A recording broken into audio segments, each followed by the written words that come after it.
Hello everyone, welcome back. इससे पिछली video के अंदर हमने टैग सीडर को बनाया और आज की इस वीडियो के अंदर हम देखते हैं कि हम मल्टीपल सीडर्स को एट वंस कैसे कॉल करा सकते हैं। तो हमारे पास दो सीडर्स हैं, एक टैग सीडर है और एक हमारे पास पोस्ट सीडर है। दो सीडर्स हैं, ठीक है। इस टैग सीडर को मैं क्लोज़ कर देता हूँ, उसके बाद इस पोस्ट सीडर को भी क्लोज़ कर देता हूँ।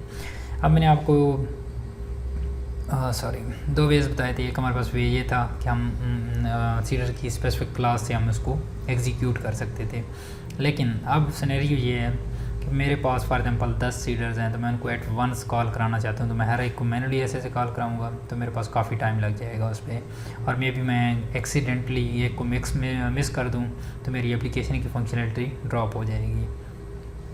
तो इस चीज़ को मेक श्योर कैसे करना है कि वो सीडर्स सिर्फ एक ही कमांड से सारे एग्जीक्यूट हो जाएं, ठीक है। तो उसके लिए हमारे पास बहुत ही सिंपल वे है। यहाँ पे आप लिखें दिस और इसके बाद कॉल मेथड को कॉल कराएं, और इस कॉल के अंदर आपने एरे पास करनी है, ठीक है। एरे पास करें और यहाँ पे आप सीडर्स की एरे पास कर दें। पहला सीडर हम पास करते हैं यहाँ पे पोस्ट सीडर। कोई भी आप सीडर पहले पास कर सकते हैं, ठीक है। इसका कोई भी प्रेफरेंस नहीं है, वो पहले एग्जीक्यूट होगा फिर दूसरा फिर तीसरा, इस तरह से। अच्छा, उसके बाद हमारे पास दूसरा सीडर है, कौन सा? Tag cedar. ये देखें टैग सीडर, उसके बाद क्लास, ठीक है। अब ये दोनों सीडर को एग्जीक्यूट करेगा। मैं आपको पहले दिखा दूँ कि हमारे पास ये हम इसको कहाँ से कर रहे हैं, डेटाबेस सीडर से। तो अब ये इसको पहले ट्रंकेट भी करेगा। रिमेंबर, ये देखें ट्रंकेट ऊपर लगा हुआ है। अब हम सिंगल सीडर एग्जीक्यूट नहीं कर रहे हैं, मल्टीपल कर रहे हैं, और हम डेटाबेस सीडर से कर रहे हैं जिसके अंदर हमारा टॉपिक लॉजिक है। और टैग सीडर के अंदर कुछ भी नहीं है, ठीक है। टैग्स टेबल के अंदर आएँ तो हमारे पास ये एम्प्टी होगा, लेकिन मे बी 3 हमने पहले क्रिएट किए थे। हाँ, ये हमने क्रिएट किए थे, ये थे इनके 18 पड़े हैं। तो अब हमारे पास जो टैग इंटर होगा वो 19 होगा, और उसका नाम क्या होगा? लारावेल टैग, ठीक है। तो यहाँ पे आप करें PHP आर्टिसन, सेम ही कमांड है db सीड, ठीक है। किसी आपने स्पेसिफिक आगे नाम डिफाइन नहीं करना, db सीड करना है। तो ये जो डेटाबेस का सीडर है ये बाय डिफ़ॉल्ट एग्जीक्यूट होता है db सीड के कमांड से।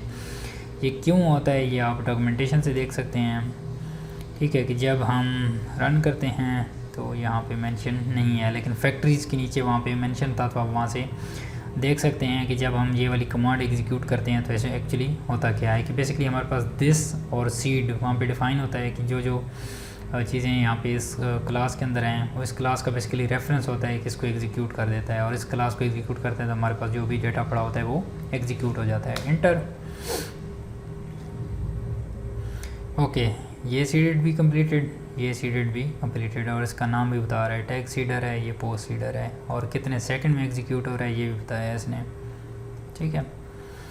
अच्छा, यहाँ पे आएँ, रिफ़्रेश करें, ये हमारे पास ट्रंकेट नहीं हो रहा, यहाँ पे 19 एंट्री होगी,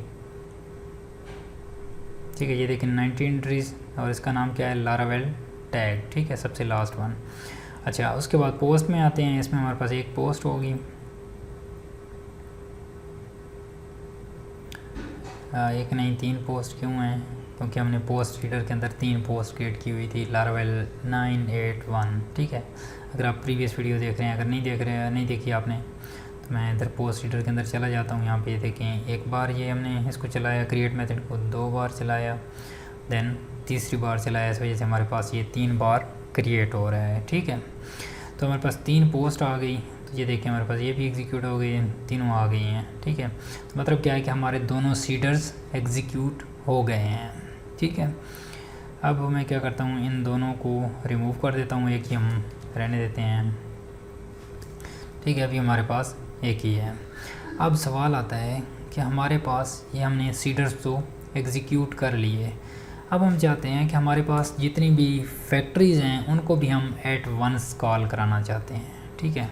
जैसे पहले मेरी जितनी भी एप्लीकेशन है मैं इसको एक बार उसकी जितने भी टेबल्स हैं वो सारे एम्प्टी कर दूं, ठीक है। आप बेसिकली सारे टेबल्स को सीड करने से पहले ट्रंकेट भी कर सकते हैं। तो मैं अभी मैंने भी जाके नहीं करने लगा, क्योंकि मैंने उसको आपको समझा दिया है कि आप ट्रंकेट कैसे कर सकते हैं। तो आप जब भी प्रोजेक्ट के अंदर इम्प्लीमेंट करेंगे तो आपने उनको इस तरह से करना है कि जिससे आप लोगों के लिए हेल्पफुल हो, ठीक है। अच्छा, तो अब हमने क्या किया, हमारी डेटाबेस सीड एम्प्टी हो गई। अब हम चाहते हैं कि जब हम सीडर्स को एग्जीक्यूट कर रहे हों तो हम फैक्ट्रीज़ को भी एग्जीक्यूट करना चाहते हैं। ठीक है, हमारे पास कौन कौन सी फैक्ट्रीज हैं उनको हम ओपन कर लेते हैं। नॉट माइग्रेशन फैक्ट्रीज, हमारे पास पोस्ट फैक्ट्री है, टैग फैक्ट्री है। तो हम चाहते हैं कि ये जो जब ये 2 एग्जीक्यूट हो रहे हैं तो हम फैक्ट्रीज़ को भी एग्जीक्यूट करना चाहते हैं, 2 या 3 फैक्ट्रीज़ को या जितनी भी फैक्ट्रीज़ को। तो उसको हम कैसे करेंगे? तो उसके लिए सिंपल सोल्यूशन है, आपने यहाँ पे लिखना है जो भी आपकी मॉडल है। ठीक है, जिस तरह से आप पहले फैक्ट्रीज़ को कॉल करा रहे थे, यहाँ पे पोस्ट फैक्ट्री लिखना है। ठीक है, ये ऑटोमेटिकली कॉल हो जाएगी। ठीक है, ये क्या करेगा, पोस्ट फैक्ट्री के अंदर जाएगा और इसको एग्जीक्यूट कर देगा। उसके बाद आप चाहते हैं कि मैं टैग फैक्ट्री को भी कॉल कराना चाहता हूँ, तो उसके लिए आपने लिखना है टैग फैक्ट्री, तो ये भी कॉल हो जाएगी। उसके बाद आप चाहते हैं कि मैं रोल फैक्ट्री को भी एग्जीक्यूट करना चाहता हूँ, देन आपने रोल फैक्ट्री लिख देना है। जितनी भी आपने एग्जीक्यूट करनी है, आपने यहाँ पे कोई भी एरे डिफ़ाइन नहीं करनी, विदाउट एरे आपने यहाँ पे इनको डिफ़ाइन करना है। और जितने भी सीडर्स होंगे वो आपने यहाँ पे एरे के अंदर ही पास करने हैं। ठीक है, फॉर एग्जांपल मैं यहाँ पे यूज़र सीडर को भी पास कर देता हूँ, यूज़र सीडर। ओप्स, यहाँ पे ओप्स ये सजेस्ट क्यों नहीं कर रहा है, एक मिनट मैं इसको पीछे लेके जाता हूँ और देन दोबारा से एंटर करता हूँ यूज़र सीडर। ओके, ओह यूज़र का सीडर है नहीं, जिसकी वजह से ये सजेस्ट नहीं कर रहा। हमारे पास 2 ही सीडर हैं तो मैं 2 से ही चला देता हूँ। ठीक है, यहाँ पे मैं करता हूँ PHP artisan db seed. Okay, क्या होगा, पोस्ट एक ऐड होगी, एक टैग ऐड होगा। ओके, पहले एक्सेप्शन है, इससे निपट लें। Attempt to read ID on null, ये क्यों कह रहा है, उसकी वजह ये है कि हमारे पास कोई भी यूज़र जो है वो सीडेड नहीं है। और ये पोस्ट फैक्ट्री के अंदर ये ID नल क्यों थ्रो कर रहा है, ये पोस्ट फैक्ट्री के अंदर थ्रो कर रहा है। पोस्ट के अंदर आप जाएं, नॉट पोस्ट, इसके अंदर पोस्ट सीडर के अंदर जाएं आप, पोस्ट सीडर। तो यहाँ पे हमने ये देखें यूज़र ID किया हुआ है और यहाँ पे यूज़र को फाइंड कर रहा है, तो उसे 1 यूज़र मिल नहीं रहा, जिसकी वजह से ये नल कह रहा है। तो आप ऐसा करें, before this post factory we are going to execute the user factory also. ये क्या करेगा, एक यूज़र को सीड कर देगा डेटाबेस के अंदर और देन उसी यूज़र को इसको पास कर देगा। ठीक है, DB सीड दोबारा से चलाएं आप, ये सक्सेसफुली एग्जीक्यूट हो जाएगा। तो फिर से एरर, फिर से फिक्स करते हैं, attempt to read ID on null. Okay, so basically जब उसने फैक्ट्री को चलाया तो हमारे पास इसकी ID डिफरेंट होगी, जिसकी वजह से ये ID हम तो 1 को फाइंड कर रहे हैं, तो ये 1 इसको मिल नहीं रही होगी। तो देखिए हमारे पास फैक्ट्रीज ने एंटर ही नहीं की। देखते हैं यूज़र फैक्ट्री के अंदर क्या हो रहा है। यूज़र फैक्ट्री, ओके, यहाँ पे एंट्री हो रही है और यहाँ पे आते हैं। पहले इनको मैं कर देता हूँ कमेंट, देखते हैं हमारे पास यूज़र कौन सा एंटर होता है और देन उसके बाद नेक्स्ट हम चलते हैं। एंट्री हो गई, रिफ़्रेश करें, इसकी ID देखें कौन सी है। ओके, इस टेबल के अंदर हमारी एंट्री नहीं हो रही, क्यों नहीं हो रही वो हम देखते हैं। ये फैक्ट्री को कॉल ऐसे ही कराते थे। ओह, मैं यहाँ पे इसको काउंट पास करना भूल गया, लेकिन ऐसे भी ये कॉल हो तो जाता था।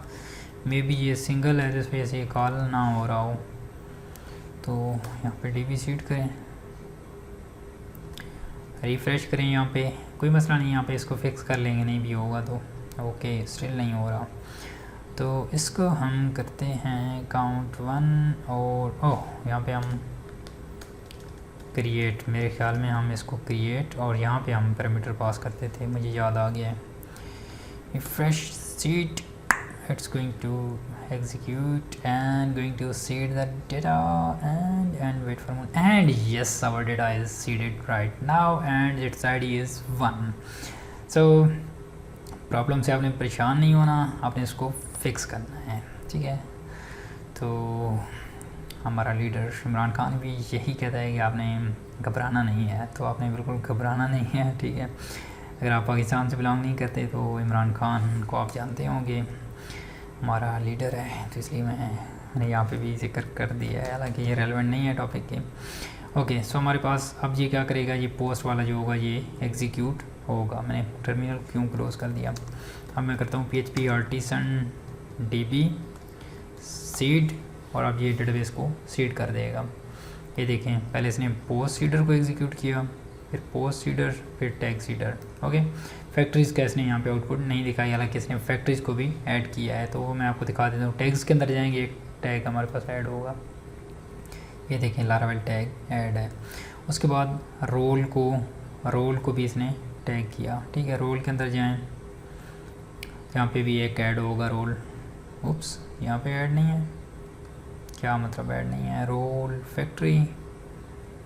ओके गाइस, मैंने इसको फिगर आउट कर लिया है। यहाँ पे मैंने आपको बताया था कि मैं टायर्ड हूँ काफ़ी, मैं दिन को भी नहीं सोया, रात को भी नहीं सोया, और अभी फिर से सुबह हो गई है। तो मैं सीरीज़ को शूट कर रहा हूँ तकरीबन 3 घंटे प्लस से, जिसकी वजह से मैं काफ़ी टायर्ड हूँ। तो ये देखिए मैंने क्रिएट के अंदर इसका काउंट पास कर दिया, ठीक है। हालांकि हमने फैक्ट्री के अंदर पास करना था।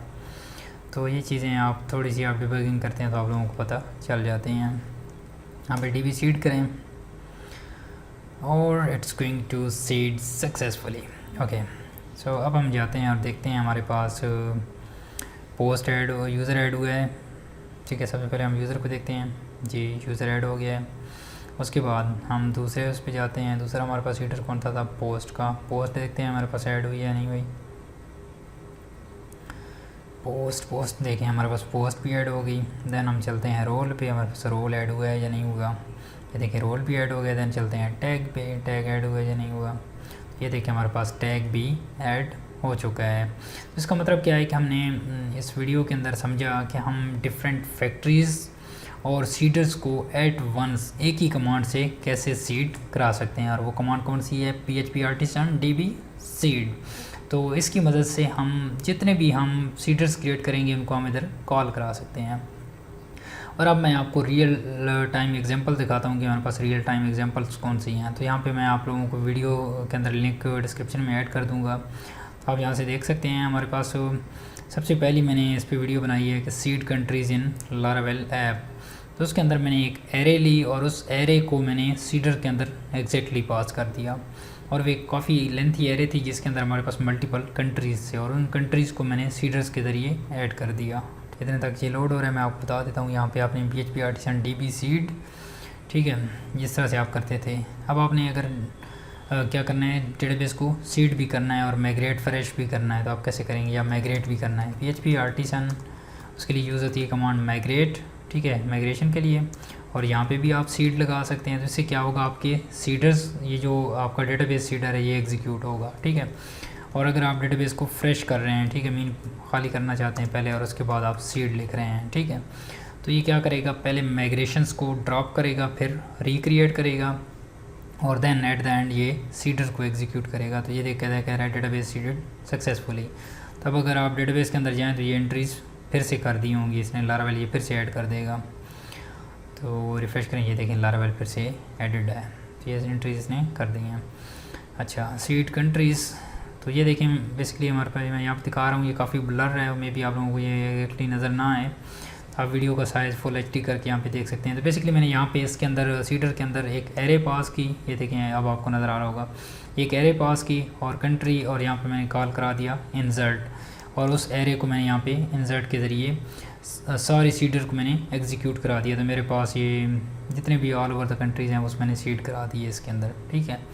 उसके अंदर मैंने इसके बाद मैंने एक और किया कि मेरे पास एक और डेटाबेस थी, मैंने दूसरी डेटाबेस भी अपनी एप्लीकेशन के साथ कनेक्ट की। ये भी आप देख सकते हैं मेरी इस वीडियो के अंदर कि आप 2 डेटाबेस कैसे कनेक्ट कर सकते हैं, इस पर मैंने वीडियो बनाई हुई है, ठीक है। वो इंग्लिश के अंदर है तो आप उसको भी चेकआउट कर सकते हैं। तो इसके अंदर मैं सीड कर रहा हूँ कि दूसरी DB का कनेक्शन से अपनी इस DB के अंदर मैं वैल्यूज़ को एंटर कर रहा हूँ इसके अंदर, ठीक है। उसके बाद मैं यहाँ पे एक्सेल के ज़रिए इसको सीड कर रहा हूँ, ठीक है। तो ये डिफरेंट जो वीडियोज़ हैं इनका मैं लिंक आपको डिस्क्रिप्शन में ऐड कर दूंगा, और आपने सीडर्स की और फैक्ट्रीज़ की बार बार प्रैक्टिस करनी है, तभी ये चीज़ें आपको आएंगी। और अगर आप सीडर्स और फैक्ट्रीज़ को इतने तक कवर कर चुके हैं तो आप बहुत ही अमेजिंग चीज़ें, जितनी भी लारावेल का मैं आपको कहूँ तो आप 70+ आप कवर कर चुके हैं। आप डिफरेंट तरह के प्रोजेक्ट्स भी बना सकते हैं, आपको चीज़ें समझ आ गई होंगी, तो आप बहुत ही अच्छे जा रहे हैं। तो साथ साथ चाय कॉफ़ी पीते रहें और इस सीरीज़ को एंजॉय करें। So I will meet you in the next one, take care.